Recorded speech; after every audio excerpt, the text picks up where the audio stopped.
Welcome to Master Your Merger, the podcast for leaders navigating the people side of mergers and acquisitions. Each week, your host Klint Kendrick talks with deal makers, HR leaders, and integration experts to uncover what really works when it comes to people, culture, and performance during a deal.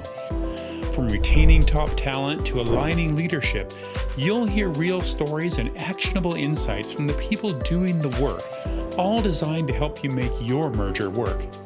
If you're leading through M&A, this is your weekly playbook.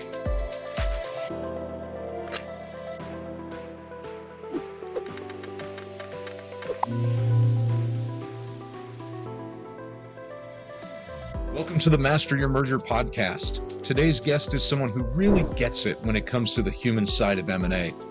Jennifer Fondrevay is the founder and chief humanity officer of Day One Ready, an M&A consultancy that helps business leaders and teams navigate the emotional and operational challenges of mergers and acquisitions. She's an author, keynote speaker, and has been published in Harvard Business Review, Forbes, and Fast Company.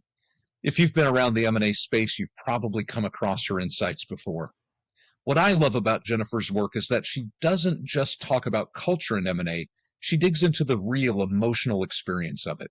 And today we're talking about something that doesn't get nearly enough attention, the identity that comes into play during an M&A. It has a massive role in whether people embrace a new culture or resist it. Jennifer, so great to have you here. Thank you again for having me, Klint. Well, Jennifer, I was really excited about this topic, and as we led up to our conversation, we just swapped some anecdotes. But before we start to dig into this question about identity and how that plays a factor in embracing change, let's talk a little bit about your M&A experience in general. I know you've seen M&A from the inside. You've got some great stories and a book that cover your own experiences.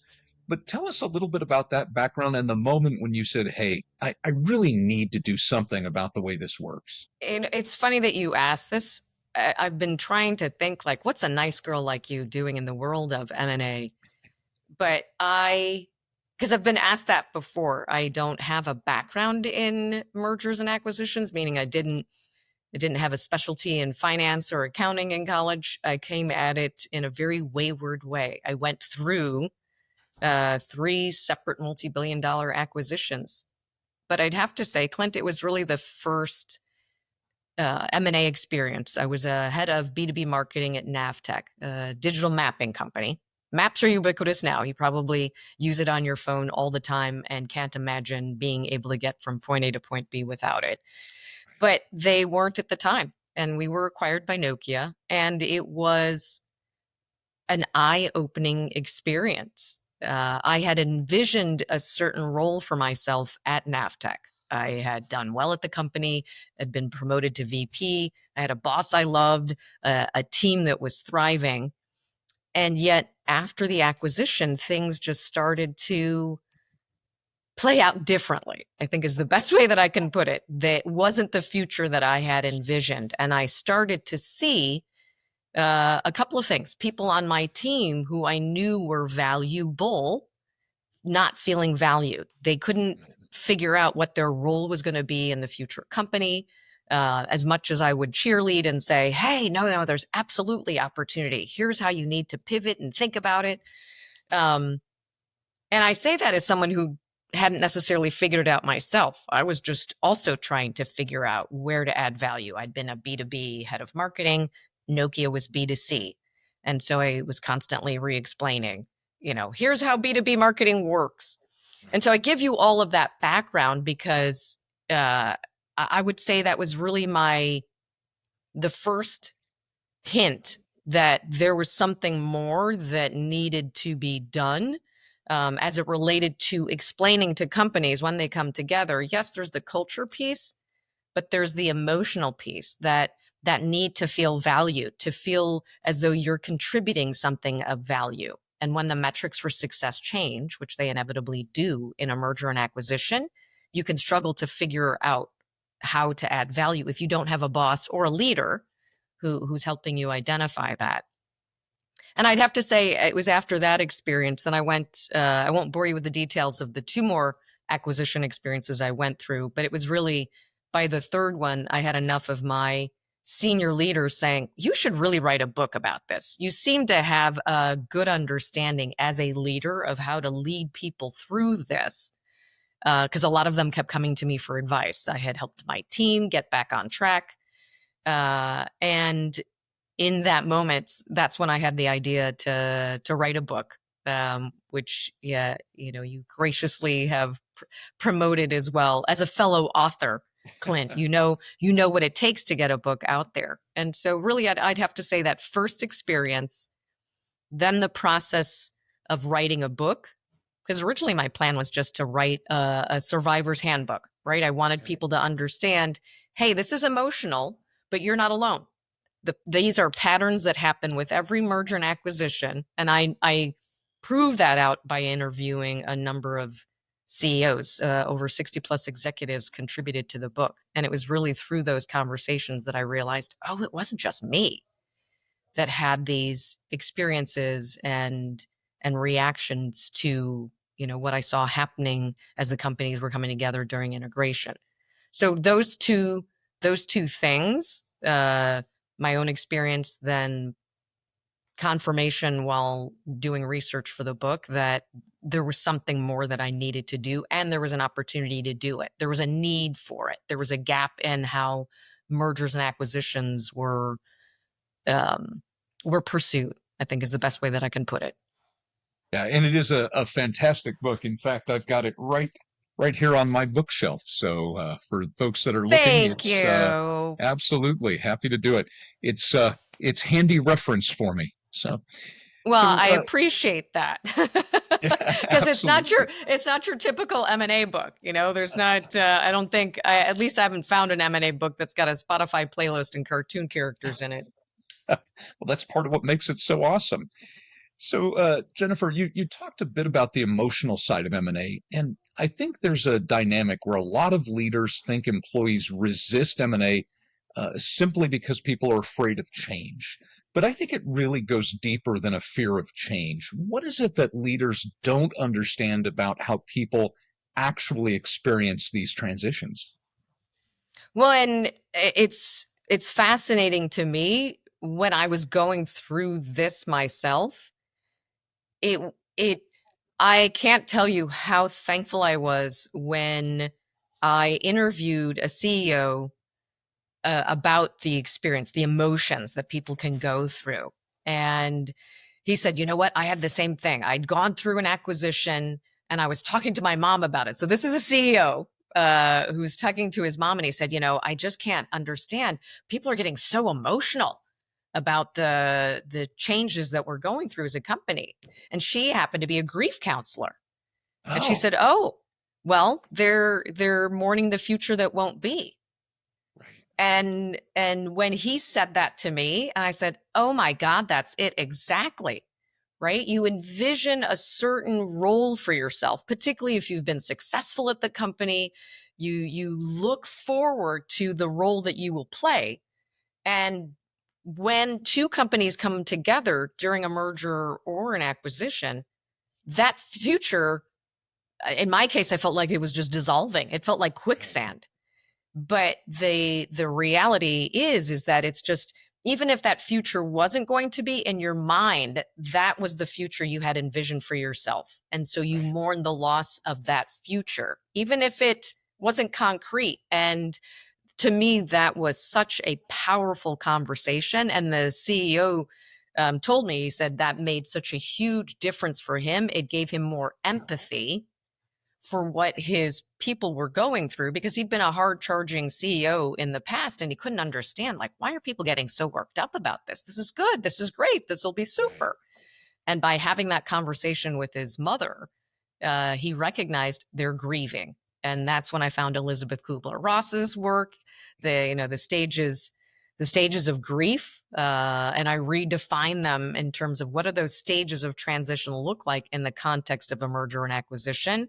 And it parallels, I know you and I have talked a lot about that, but I felt like it was an epiphany for me. It was a solution, because I couldn't understand why I was angry, why I was depressed. I acted out all the stages. I definitely spent some time in bargaining. And so that emotional piece is what I find that leaders really underestimate. And that came through in every interview that I did with CEOs. They underestimated the emotional piece of it, the identity piece of company, right? And when we talk about identity, again, you're envisioning what's my role going to be in this company moving forward. And if you don't factor that in, how difficult it can be to integrate two companies together. Yeah, absolutely critical. And I think it's really insightful to understand that this is it does lead to a grieving process. I've also been acquired in my career, and sometimes I've moved through those stages faster than others. Other times, I'll be honest, I think second or third time, it depends on how we count them, I was acquired, my paycheck got messed with to the point where I wasn't sure I could feed my kids and pay my mortgage. I had a 2-year-old and an infant at the time, and I chose to leave. And I'm Yeah. not sure if that was an anger reaction or just the reality of the situation, but I will say I was not happy going through that process. And that major change led to some reflection and some need to talk through things with other folks, which I imagine parallels the experience that so many other people have that you interviewed. Well, and it's interesting to hear you tell your story, Klint, because part of my motivation, why I do what I do, because I was on a path to be a chief marketing officer. Like that was my future career. But I realized it wasn't until I started to talk about my own emotions and experience, which you tend not to do in corporate America, right? You're not talking about feelings, it's about let's get the job done. Here's the objective. Here are the strategies. Go execute. But I realized when I did talk to other leaders that more people were saying, "Oh my God, I thought that was just me." Really? Like you're having the same feelings, and it was not just cathartic, but it bonds you together because you realize, okay, this is a collective experience, and let's figure out how to manage these emotions because the people who I was talking to were fellow leaders. And so how do we lead our people in a way where we can share some of these, acknowledge that they're likely having these emotions as well, and help them? And that's really when I had a lot of colleagues say, you really need to write a book because none of us could find anything out there until, I found Elizabeth Kubler-Ross, his work on the stages of grief, and then William Bridges, right? Understanding that you go through, you have your old way, your neutral zone, and new beginning. And that for me, I felt was important to really get that message out there so that more people, more leaders in particular, could be better at leading their teams because they had an understanding of what was driving those emotions, how to manage them, and how to help other people navigate those feelings. Fantastic insights. And I'll make sure that in the show notes, we put some links to the Kubler-Ross model and the Bridges model for folks that want to deep dive into those. So you've talked a bit about identity and the role that identity plays. When I talk to leaders that don't understand identity, I often ask them to imagine that they're at a party and somebody asks the first question. Number one is, how do you know the host, right? And then number two is usually some variation of, what do you do for a living? Right. And so much of our identity is tied up, especially in the United States, a little bit differently in other parts of the world, but there it's still quite strong in Yeah. this work identity. So what happens to people when they feel like they're losing this work identity due to M&A? Well, and it's interesting. And I love the fact that you and I come at this conversation, you being much more scholared, umpteen million PhDs and knowing this at a more granular academic level. I come at it completely as a marketing advertising person, right? Where so much of the first 25 years of my career were about, in advertising, was helping other companies define their identity, whether through an ad campaign, logo development, internal employee communications, and then as a marketer, steering the identity of a company. And I had the privilege of working at Navtech when it was at an infancy stage. I mean, it had been around for 20 years, but it really took off in the early 2000s. And so to have had that role of crafting Navtech's identity, the colors, the voice, and all that goes into what a company represents, particularly because it was a very entrepreneurial company. Mhm.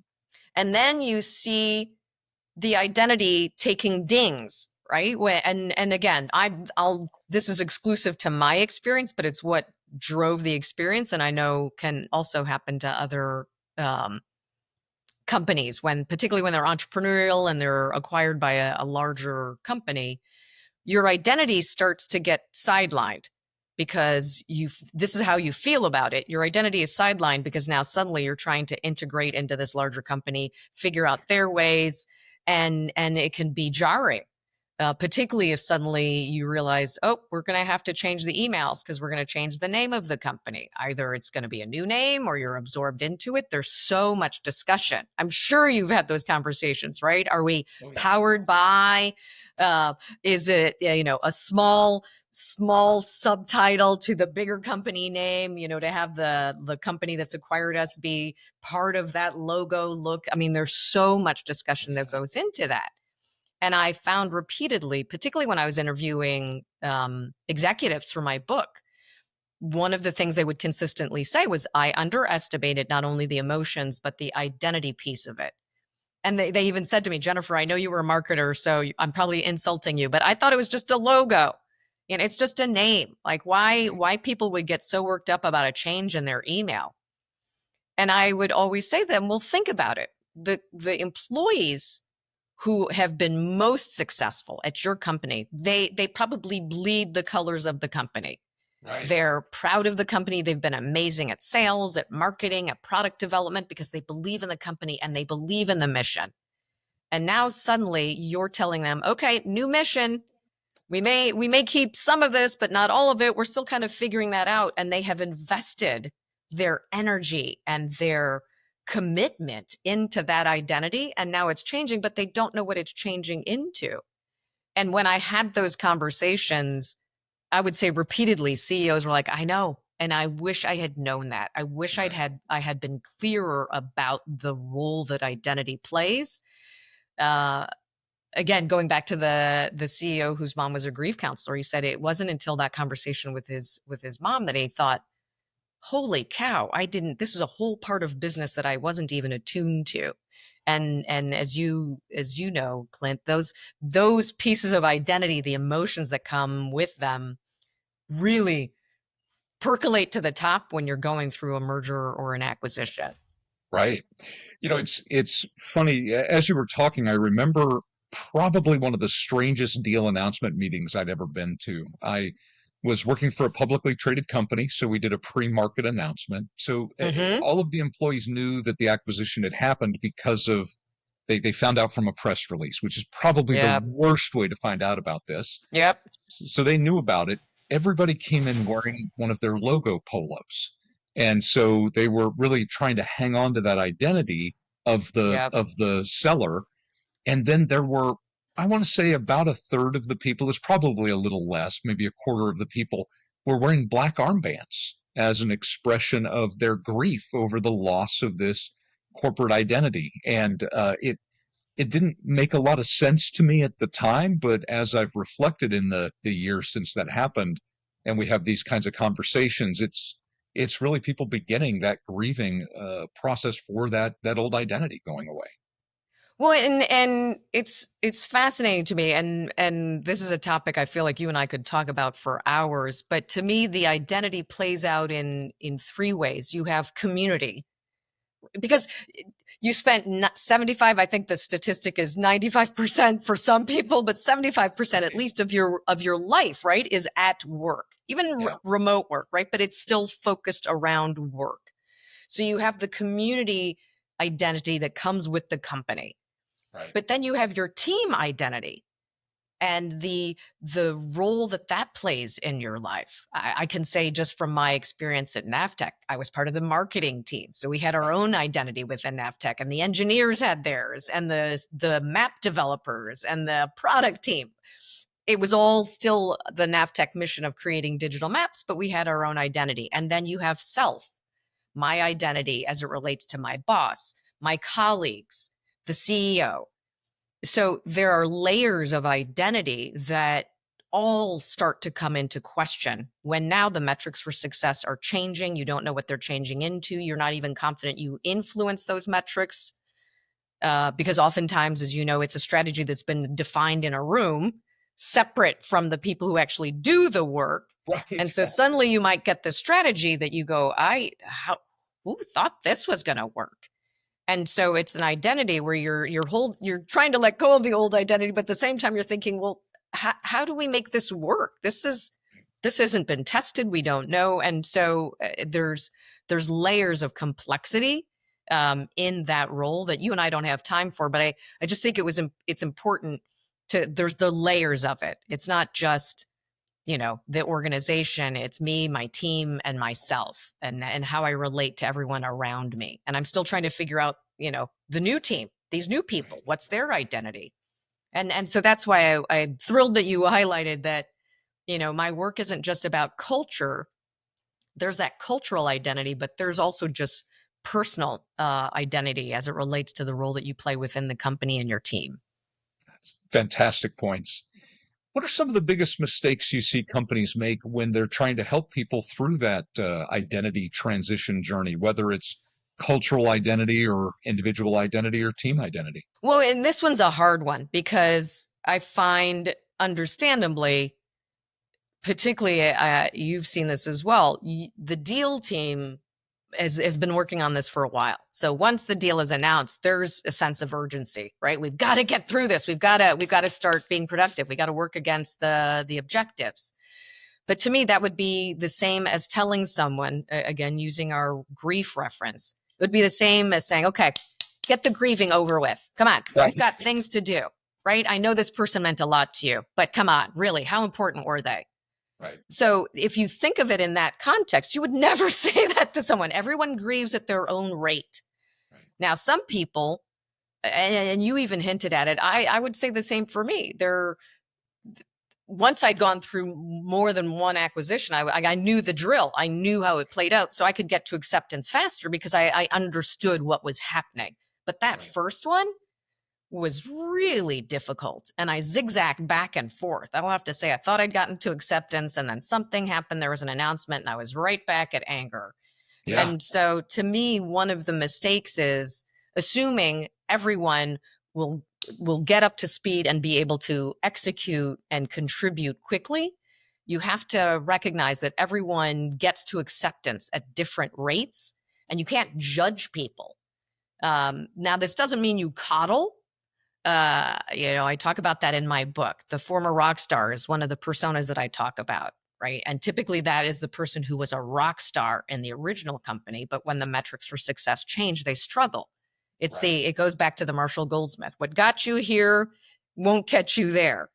And so oftentimes they're trapped in that cycle of having been really successful with one set of metrics, but they have a difficult time pivoting and seeing how they're going to contribute moving forward. And so I talk about for that rock star who's becoming a former rock star, you role model the behavior, you acknowledge the value that they brought before, but I feel like I'm using a lot of cliches. You can lead a horse to water, but you can't make it drink, right? So you can't coddle that person. They have to see and get to that realization on their own. But as leaders, we have to appreciate that everyone grieves at different rates, and you have to factor that into the timeline and recognize that you play a role in helping them get to acceptance. You can accelerate it to a certain extent by being that compassionate, empathetic leader that meets them where they are and says, listen, I know this is tough, but you have a role to play. You've got great value. You've contributed before, and I know you can. And the power of having those conversations with your people, to me, is what I'm constantly advising leaders and CEOs on. You underestimate the power of having just, whether it's a town hall, one-on-one conversations, acknowledging not just change is hard, but acknowledging I appreciate the what the company has meant to you, and the company will continue to mean something. You have a role to make sure that is the case, and I want to see you contributing that to the company moving forward. Again, some great advice.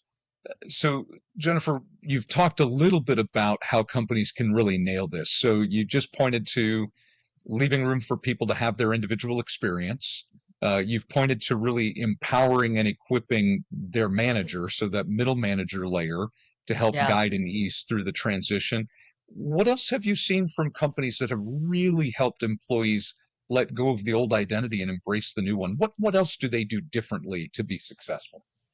With this one example that I'm going to share, I feel privileged to have been part of it. It was a company in Mexico, and a woman was the founder of the company. She had co-founders, but she was the one remaining, and they had been acquired. It was a medical lab, biomedical lab. So you've given blood. Typically, it's not a fun experience, right? It's a bad lighting, fluorescent lighting. Someone takes your, giving blood is not fun, period. But then the environment just doesn't add to it. She had created labs throughout Mexico that were beautiful. She had roses in all of these labs. The color scheme was black and red and white, and there was rooms for kids. So kids, think about it. If you're giving blood as a child, it's typically you're sick, there's something going on. And so, but she made the experience wonderful for people. When they were acquired, she started to see the legacy of her company. She was really worried about it, and so invited me to come and be with her team. And we did one night before a day-long workshop with executives from both companies. But the night before was just her and her team, and we did an honor and release ceremony.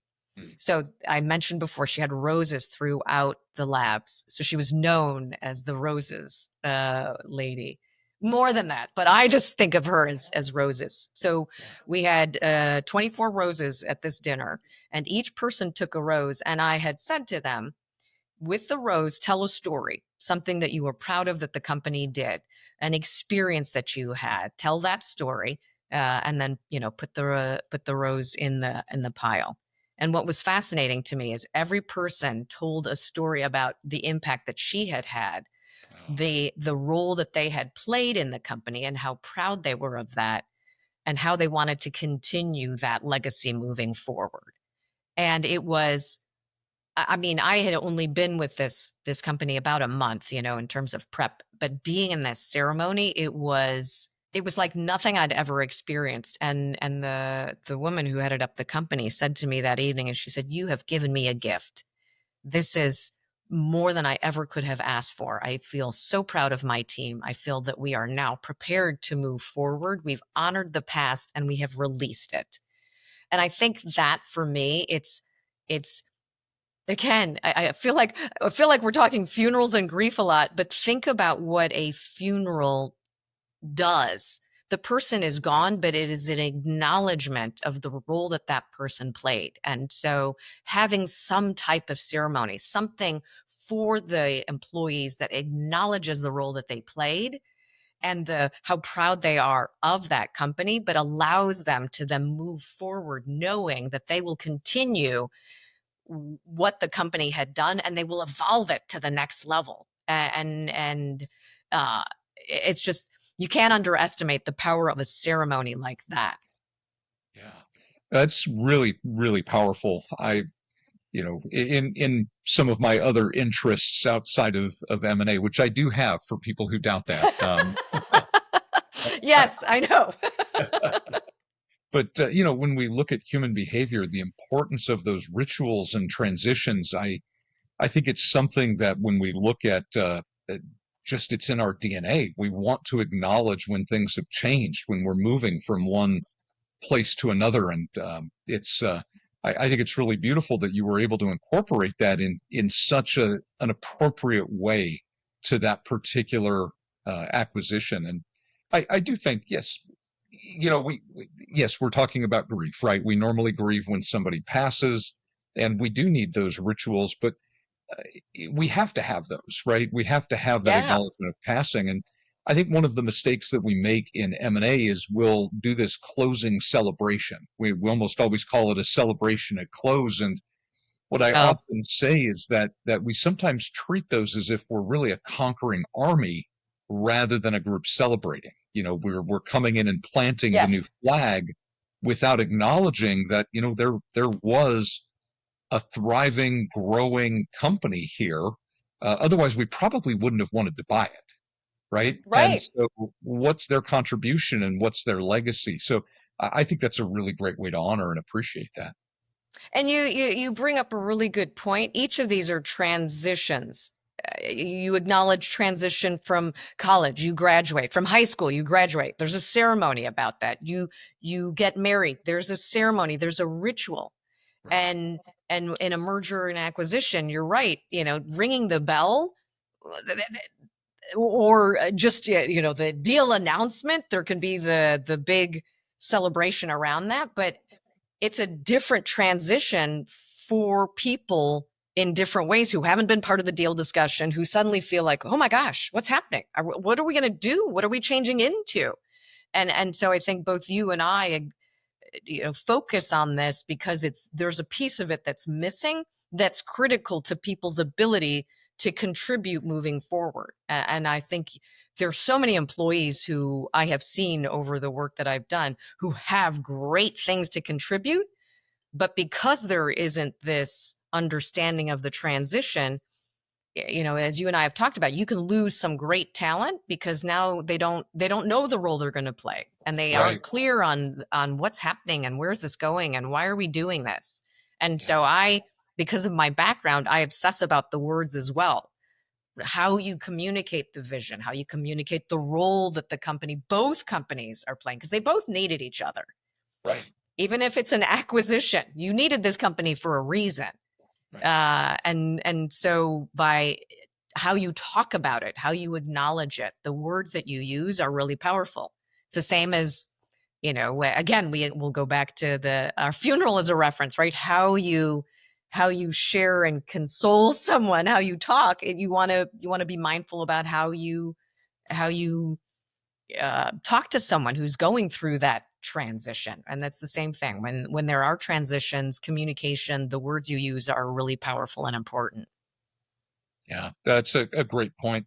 I, I really appreciate how, and you do this in your book quite well. I really appreciate how you emphasize where the individual is along their journey. And you've mentioned empathy a couple of times. And I think there's a piece where we really need to appreciate the fact that people have other things going on in their lives that could make this transition easier or harder for them.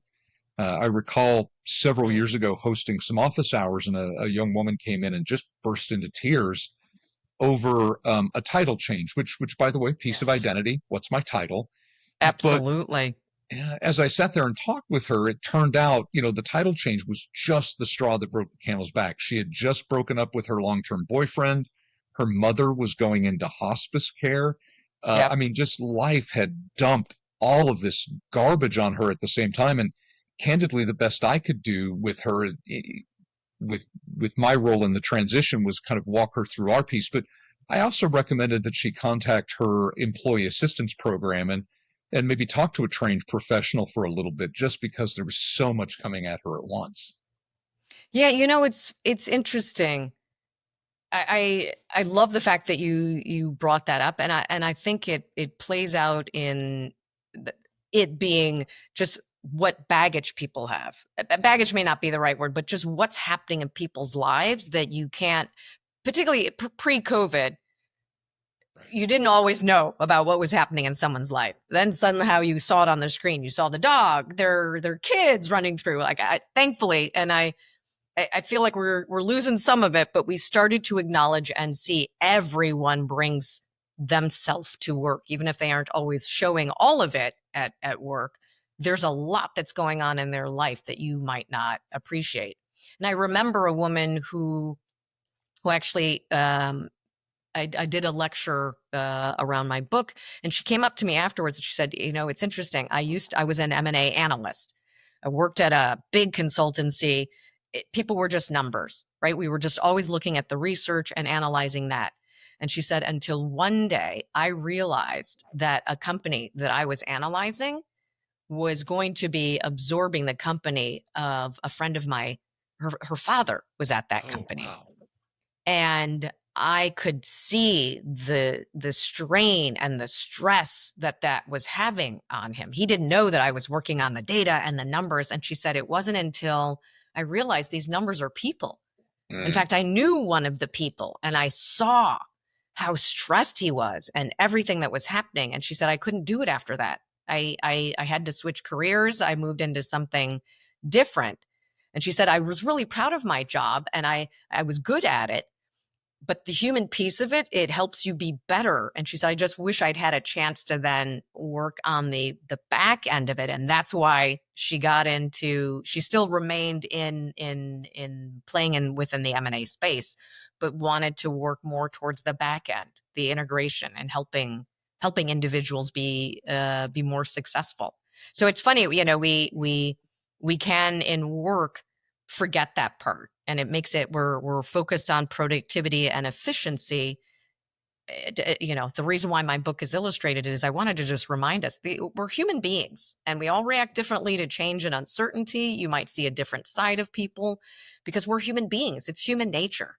So it's not to judge people. It's just to recognize human beings have feelings and emotions. And as leaders, part of your job is to help people navigate and manage through that. A fantastic point. Well, Jennifer, as we wrap up, you've coached a ton of leaders through these types of transitions. What's one simple shift leaders can make that would have the biggest impact on transitioning through this identity crisis? Well, it's interesting because there's two pieces of advice. One I give repeatedly, particularly when it's CEOs, when they ask me, what's the one thing I need to think about as we're going into a merger and acquisition? And I always say, respect the other side. Come to this partnership with respect for the other side. As you role model that, they will feel respected. And I said, typically I've seen it where they show that back and that trickles down to the rest of your organization. When they see that there is respect at the top, that both sides see the value that both companies bring to this partnership, it has both explicitly and implicitly a really profound impact on how people see each other and how they partner together. Mm-hmm. But the other piece of that I would say is making people feel valued. It's about value in your work. And that's why I say it's not always compensation. Yes, money goes a long way in terms of keeping people. But oftentimes they're handcuffs, they stay. And it's not because they believe in the mission, but it's like, okay, I'll just wait for the bonus. But if beyond that, you make them feel valued, if you say your role in building this company has been incredibly important, and I want you to be a part of moving this company to the next level. I see that you can contribute that. I know the value that you can bring, and I believe in that value. I want you to keep contributing it. We'll figure this out together. And to me, when leaders have done that, when they acknowledge people's value, starting with respect, but making them feel valued, it opens up people in a way that I think money just can't do. It has them feel like, okay, I can contribute to this mission. I'm important to it. Such a fantastic point. At some level, almost any company can write a sign-on bonus that's equal to the retention that people get, but not every company can make you feel important and show line of sight between your job and the mission. Yeah. Yeah. Well, I know we're like-minded in this, Klint. So I feel like, it's like we're preaching to each other, but I know you've got a lot of people who listen to you, and I really welcome you in inviting me on. I'm your atypical M&A contributor in this huge ecosystem, and just love talking with you about, everything that we see that could help make it even more successful. Yeah, absolutely. Well, and one of the things that I love is that we both have the philosophy that a rising tide lifts all ships, and hopefully we've helped lift a couple of ships today. So, Jennifer, fantastic conversation. As we wrap up, where can people find you and how can they learn more about Day One Ready and your book? Other than me hanging out with you here on the podcast, a couple of places. LinkedIn, I'm very active on LinkedIn, particularly because I have no reason to be an M&A, as I keep joking about. So to really cut through with a different voice, I write, as you mentioned, for Harvard Business Review and Forbes, and so I share a lot of that content on LinkedIn, and then my website, jenniferfondrevay.com. Perfect. And we'll have links to all of those in the show notes. Jennifer, thank you again for coming. Really enjoyed our conversation. Thank you again, Klint, really, for having me. Thanks for listening to Master Your Merger, hosted by Klint Kendrick. Be sure to follow or subscribe so you never miss an episode. And if you found this valuable, share it with someone leading through a deal. To explore toolkits, resources, and upcoming programs, including our free roundtables, visit masteryourmerger.com. We'll see you next time.